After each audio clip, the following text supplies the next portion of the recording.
eh, doctora María Adela, profesor Michel, a nuestros invitados internacionales y por supuesto a todos los asistentes de nuestro país. Muchas gracias por propiciar este evento. Yo creo que es muy bueno que este evento se dé ahora en Colombia, que este evento se dé en Colombia en este momento y que este evento se dé en Colombia en este momento para discutir los temas que van a ser discutidos en estos 2 días. Yo creo que la coincidencia es bastante afortunada por 2 o 3 cosas que ya voy a tratar de decir. No voy a hacer un discurso largo como se lo dije al doctor Jaime. A mí ya me han oído muchas veces. La clave es escuchar con atención a nuestros invitados internacionales. Los funcionarios públicos, entre muchas cosas que hacemos, tendemos a repetirnos. El consejo que se nos da muchas veces es repita, repita, repita el mismo mensaje, casi hasta que se sienta un poco ridículo. Y lo hemos repetido muchas veces, pero quiero transmitir, dijéramos, algunos mensajes sobre el tema principal de esta conferencia, que es dejar de mirar hacia atrás e imaginarnos un poco el futuro de nuestro sistema de salud, cuáles son los principales desafíos que tenemos entre manos y cómo estos desafíos tienen que ser asumidos de alguna manera en una actitud distinta, que podríamos llamar, si se quiere, una especie de construcción colectiva. Si yo quisiera ponerle un titular, inventarnos un título a este momento del sistema de salud en Colombia, yo ensayaría, si se quiere, el siguiente: estamos moviéndonos de la recuperación hacia la salud como derecho. Recuperación porque para nadie es un secreto que nuestro sistema está saliendo de una crisis que uno podría llamar una crisis financiera, pero que también tiene unos elementos que voy a detallar en un momento, donde hay elementos de lo que uno también podría denominar una crisis de confianza. Pero estamos saliendo de esa crisis financiera. Y ahora tenemos entre manos una nueva realidad institucional que tiene que ver con la ley estatutaria en salud, que nos impone, dijéramos, unos retos importantes. Pero no partimos de cero. Yo creo que hay, si se quiere, una paradoja que va a ser evidente en este seminario y que es evidente cada que tenemos seminarios como este, donde se juntan observadores internacionales con los observadores nacionales. Nosotros, en la forma como hemos venido analizando los problemas de nuestro sistema de salud, yo creo que hemos sufrido de una suerte de parroquialismo. No nos hemos dado cuenta que los problemas que tiene o que enfrenta la sociedad en el tema de la salud, la sociedad colombiana, son similares a los que enfrentan otros países desarrollados y en desarrollo. Y yo creo que hemos tendido a subestimar los logros que se han dado en la última generación. Yo comparto los análisis que han hecho mucho y recuerdo, entre otros, uno de mis profesores, trabajé con él en FEDesarrollo 2 o 3 años, que en paz descanse, murió en el año 2002, Ulpiano Ayala, que decía con vehemencia una y otra vez que los logros en la salud son los logros sociales más importantes de Colombia en la última generación. Y eso era verdad en el año 2002, 2003, cuando se estaba apenas consolidando el régimen subsidiado. Hoy, cuando tenemos un escenario que uno podría describir rápidamente como de cobertura universal, cada colombiano está protegido o tiene protección financiera, donde los planes de beneficios en el Sistema General de Seguridad Social en Salud son los mismos para los afiliados al régimen subsidiado y el contributivo, un reto que estaba insinuado en la Ley 100 del año 93, que fue ratificado por la Corte, casi como un mandato en el año 2008, pero que ya se alcanzó, y donde se han actualizado integralmente esos planes de beneficio en los últimos 4 años. O sea, donde partimos de una realidad donde tenemos más gente, hasta tener cobertura universal, más equidad y más beneficios. Pero ¿cuáles son esos retos? Yo quisiera mencionar rápidamente 5 retos, sin ánimo de ser exhaustivo y sin ánimo de plantear una jerarquía entre ellos. Seguramente hay otros y cada quien podrá ordenarlos a su manera. El primero ya lo mencioné, pero yo creo que es muy importante y tiene que ver con la recuperación de la confianza. Porque a pesar de los logros objetivos del sistema de salud, que son muchos, la confianza pública se ha venido perdiendo. Y las encuestas de opinión yo creo que muestran claramente que muchos colombianos desconfían en el sistema de salud. Y la narrativa que se ha venido creando en los últimos años, sobre todo, es una narrativa compleja. Todos los problemas de salud, todos los sistemas de salud tienen problemas. Y los medios de comunicación tienen una aproximación a todos los sistemas de salud que es subjetiva, donde cualquier falla se presenta a la opinión pública, no como una excepción, sino como resumiendo la esencia de los problemas. y eso va generando y va minando la confianza. El problema adicional que tenemos en Colombia es que esos problemas que son reportados de esa manera por los medios de comunicación, en lo que uno podría llamar, utilizando las palabras del premio Nobel Daniel Kahneman, el sesgo de disponibilidad. Siempre habrá una historia mala que mostrar ante el público. Tenemos 1 millón de eventos diarios en salud. Si somos perfectos vamos a tener fallas en el 0,01%. Ahí tenemos 1000 eventos o 1000 fallas, dijéramos, todos los días para reportar. Podríamos llenar todos los noticieros, todos los periódicos con historias negativas. Pero eso de alguna manera esconde o invisibiliza lo bueno que está pasando. Pero el problema no solamente es eso, porque eso se da en casi todos los países del mundo. El problema es cuando esas historias malas comienzan a verse como representativas de una esencia y todo el mundo en su mente comienza a decir, cuando a mí me va mal, es porque aquí tenemos detrás una historia de mal manejo de los recursos, si se quiere, de corrupción. Y es esa narrativa la que le ha hecho daño al sistema, esa es la narrativa la que explica los datos de las encuestas cuando le preguntan a la gente si las cosas están mejorando o empeorando en el sistema. Una mayoría que es muy grande, el 70-80% dice empeorando. Y eso pasó, se consolidó sobre todo en los últimos años, y en eso tenemos que empezar todos a recuperar la confianza. Traigo a cuento esta anécdota que le oí al analista venezolano Moisés Naim hace apenas una semana, muy cerca de aquí, en el auditorio al frente de Caracol, que decía lo siguiente: yo creo que nos muestra la actitud mental que tenemos que tener todos los agentes del sistema en Colombia si queremos empezar a recuperar la confianza. Es una anécdota interesante, de pronto ustedes ya la han oído, seguramente, como todas esas anécdotas son apócrifas, pero tienen algo que decir. Decía Moisés Naim que una vez le llevaron al presidente de McDonald's una nueva publicidad sobre su competidor, sobre Burger King, diciendo, mire, lo que hace todo este señor es comida chatarra, una y otra cosa, hablando mal del competidor. Y lo que dijo el presidente de McDonald's es, no me gusta esa publicidad. Usted está yendo contra la categoría y nos va a permitir a nosotros de pronto tener unas ganancias temporales de corto plazo, pero vamos a terminar matando la categoría. Y señoras y señores, ustedes han estado en este sistema de pronto mucho más tiempo que yo, pero aquí muchos nos dedicamos a matar la categoría. Cuando dijéramos surge un problema, aquí hay unos costos de transacción grandes, hay conflictos, hay relaciones de suma cero entre los diferentes agentes. Y cuando surge el conflicto, la actitud de muchos de los agentes ha sido ir contra la categoría. Es decir, aquí estamos inmersos en un sistema que se comporta de esta manera, que es corrupto de esta o de la otra. Y yo creo que entre todos tenemos que empezar a proteger la categoría si queremos recuperar la confianza pública y poder empezar a cerrar esa brecha que tenemos que cerrar tarde o temprano entre unos logros objetivos que son innegables y unas opiniones sobre lo que ocurre en el sistema de salud que, repito, siguen siendo mayoritariamente negativas. Entonces, ese es uno de los retos también hacia el futuro, recuperar esa confianza. Recuperar la confianza, digámoslo en ese lenguaje un poquito metafórico, si se quiere, recuperar la confianza en la categoría. Otro reto grande, que es uno de los grandes desafíos de todos los países latinoamericanos, lo estamos viendo en Brasil, lo estamos viendo en Chile y lo estamos también viviendo en Colombia, y es cómo lidiar con las expectativas crecientes de nuestras clases medias emergentes. El último estudio que yo hice como académico, antes de entrar al ministerio, mostraba que en el periodo de 2004 a 2011 Colombia duplicó su clase media. Pasó de representar el 16% de la población a ser más del 35% de la población. Y lo que estamos aprendiendo a la fuerza en América Latina es que es mucho más difícil lidiar con las expectativas de la clase media que incluso lidiar con los desafíos de la disminución de la pobreza. Y las clases medias emergentes tienen unas expectativas que crecen más rápido que las capacidades fiscales e institucionales del Estado. Y eso nos impone como sector salud, y esto tal vez más importante en salud que incluso en educación, donde se están presentando los problemas en otros países de América Latina, nos impone retos muy grandes.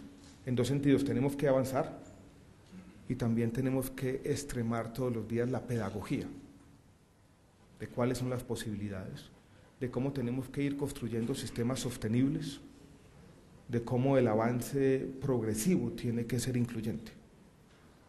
Pero ahí tenemos, dijéramos, otro tema, porque no solo estamos lidiando con un sistema que perdió buena parte de su confianza pública, sino con expectativas crecientes de las clases medias. Ahora en el mundo de las redes sociales que ustedes conocen bien, yo recibo mensajes a diario, todos los días, donde básicamente la queja es la siguiente: el sistema de salud de Colombia no funciona, llevo 1 hora esperando en el hospital. Y esos son los juicios que se hacen. Recibí un correo hace 3 o 4 semanas de un joven universitario creo que era la ciudad de Cali. Iba a viajar al exterior por algunos meses, tiene que tomarse un medicamento. Se acercó a su EPS diciendo que quería que le entregaran medicamentos por 4 o 5 meses.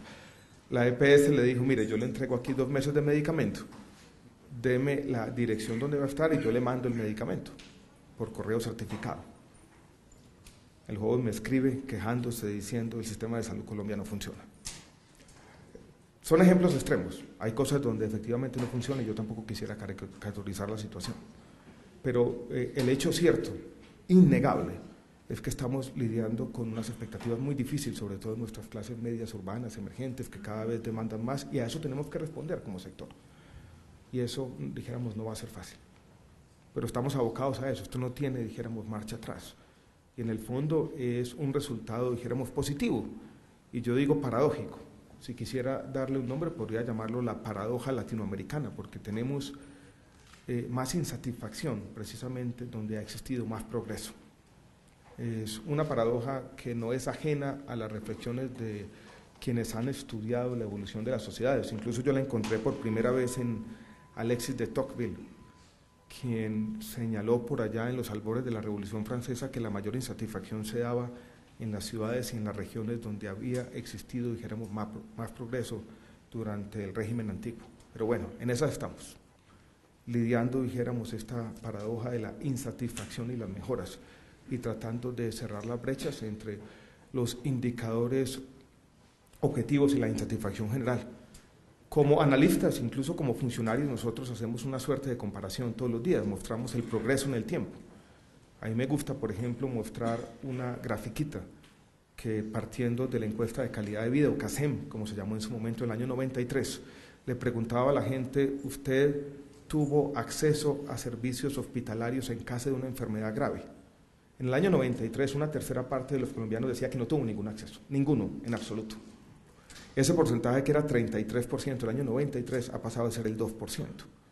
Y hacemos nosotros la comparación temporal, pero la gente no está interesada en ese progreso en el tiempo. La gente quiere comparar lo que hoy recibe con lo que espera o cree que tiene derecho a recibir. Entonces, estas comparaciones del progreso temporal son interesantes, pero en el fondo se vuelven anécdotas y esconden los desafíos que tenemos de lidiar con nuestras clases medias emergentes. En el buen sentido, quiero presentarlo como un desafío. El otro desafío ya lo había mencionado, tiene que ver con la ley estatutaria. Vamos a tener, dijéramos, un seminario la semana entrante. Las leyes son textos dinámicos, sujetos a interpretación, todas esconden algún grado de ambigüedad. Pero quiero mandar un mensaje hoy, dijéramos, de tranquilidad, porque he oído en los últimos días el siguiente silogismo, que me parece que es equivocado, como interpretación de la ley estatutaria, que dice lo siguiente. Primero, la ley no impone ningún límite, y una vez la Corte publique la sentencia y el presidente sancione la ley y se cumpla un periodo de transición de 2 años, vamos a movernos a una realidad institucional distinta, con un plan de beneficios sin límites. Esa es la primera premisa del silogismo. La segunda, como no hay límites, entonces esto no va a ser asegurable, ese plan de beneficios.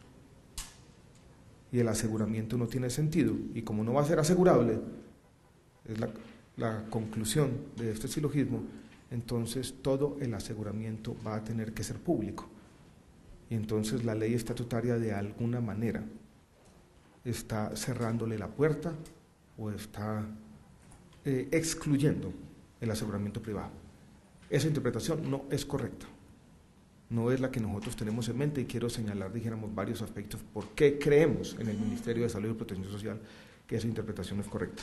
La primera es la obvia, y es que no podemos aventurarnos todavía a conclusiones definitivas cuando lo único que conocemos es el comunicado de prensa de la Corte Constitucional. La ley tiene que ser leída de manera conjunta con la sentencia, y la sentencia no se conoce. Entonces, un primer llamado de atención que quiero hacer es a la paciencia. Esperemos a que se publique la sentencia para empezar a extraer conclusiones definitivas. La segunda, que también es importante, y es que en la ley, como fue aprobada, hay varios elementos que invocan la progresividad, incluso la progresividad como principio. Y como se habla, por ejemplo, del aumento progresivo o gradual de los beneficios, no podemos asumir o suponer de manera inmediata que estamos moviéndonos a un mundo donde no existen límites. La ley estatutaria, además, de manera clara, habla y lo dice, que el derecho tiene que ser compatible con la existencia de límites en la cobertura y ampliación gradual. Y por eso uno de los retos grandes es generar un mecanismo que aterrice esos criterios o esas restricciones o esos límites en decisiones concretas. Sí nos impone un reto, y yo creo que una cosa que uno aprende en la vida, tal vez a las malas, es que las discusiones generalmente no son discusiones de clase, sino de grado. No es que nos estemos moviendo de un mundo con límites a un mundo sin límites, pero seguramente sí nos vamos a mover a un mundo donde la definición del plan de beneficios va a ser distinta, más basada en, o va a ser un plan, por decirlo de alguna manera, más implícito que explícito. Pero para algunos de ustedes que conocen la forma como se definió el último plan de beneficios, cuando se hizo la actualización del plan obligatorio de salud en diciembre, se habrán dado cuenta que allí, por ejemplo, se crearon grupos terapéuticos. En los temas de las concentraciones de medicamentos nos pasamos hacia un plan que era mucho más implícito que explícito. Seguramente tendremos que seguir recorriendo ese camino, y yo creo que allí tenemos un reto para todos, de una definición de ese plan de beneficios que sea compatible con lo que dice la ley estatutaria. Y hablando de retos del futuro, yo creo que nos impone la ley estatutaria como sector retos importantes. Uno primero que yo quisiera mencionar es el de la transparencia. No me queda ninguna duda que en ese escenario vamos a tener que ser transparentes en muchos sentidos. Y ya estamos trabajando, por ejemplo, en que esas relaciones de la industria con los médicos, en particular con los médicos especialistas, sean más transparentes. Hay unos retos de la autorregulación. Tiene que haber para las empresas pagadoras o aseguradoras unos retos mayores de gestión de riesgos, sobre todo en el uso racional de medicamentos. Y para el Ministerio va a haber unos retos grandes seguramente de extremar o aumentar su rectoría. Pero una cosa es decir, hay retos que tenemos que asumir como sector, en este contexto ojalá de mayor confianza, de expectativas crecientes de la población, que los tenemos allí, a decir, mire, aquí desde la ley estatutaria se está definiendo el modelo. Yo creo que eso no es verdad. Y nosotros siempre quisimos separar las dos discusiones, la discusión del qué y la discusión del cómo. La ley estatutaria nos define el qué, tiene algunas implicaciones sobre el cómo, pero el silogismo aquel que mencioné al comienzo, que está diciendo plan infinito, no aseguramiento privado, yo creo que es claramente equivocado y quisiera brindarles a todos claridad al respecto. Estaremos desde el Ministerio promoviendo esas interpretaciones. Otro reto grande que tenemos, dijéramos, como sector, que trasciende un poco las obligaciones del sector salud en sí mismo, y es el reto de la descentralización. Aquí en Colombia, como en muchos países de América Latina, tuvimos una génesis al mismo tiempo, las leyes de descentralización y las leyes de salud. Y yo creo que muchos de los problemas que se dicen que son problemas del sistema de salud, son más problemas del diseño de la descentralización que del sistema de salud. Yo creo que el país tiene retos grandísimos en la construcción de capacidades estatales, por ejemplo, en los temas de salud pública. Hace poco estábamos viendo los problemas que hay de nutrición en el departamento de La Guajira, por ejemplo. Y tratando de entender qué pasaba, nos dimos cuenta de un hecho absolutamente paradójico, y es que menos de una tercera parte de los municipios de La Guajira habían sido capaces de ejecutar los recursos de las intervenciones colectivas del PIB que reciben por el Sistema General de Participaciones. Y con esos recursos de la salud pública la historia se repite en buena parte del país. Yo diría, muchos de los municipios, muchas veces más de la mitad, ejecutan esos recursos, los ejecutan de manera eficiente. Los problemas de la red pública de hospitales, de obsolescencia tecnológica, de talento humano y de capacidad de gestión son conocidos para todos.